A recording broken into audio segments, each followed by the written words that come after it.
Hi guys, ayan, magluluto ulit ako ng pork steak. Ayan, tinadtad ko lang yan guys para manipis siya. Tapos minarinate ko sa toyo, lemon at mga pampalasa. Ayan, bali 2 days ko yan minarinate. Tapos ayan, prinide ko ng bahagya. Tapos ginisa ko siya sa butter at saka sa siyempre konting mantika din.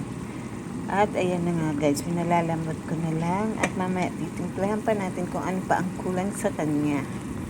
Ayan guys, luto na siya. Lalagyan natin ng mga sibuyas para mas masarap. Mas yummy. Ayan, dami-dami sibuyas. Ang sarap niyan guys. Ayan, luto na. Pwede nang kumain. Manta natin kung yummy talaga siya.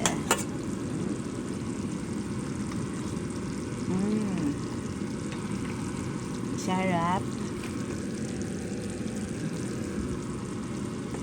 Para maluto pa yung sibuyas na konti. Crunchy. Yan, ang sarap yan. Okay guys, yan lang ang ating pork steak. My portion.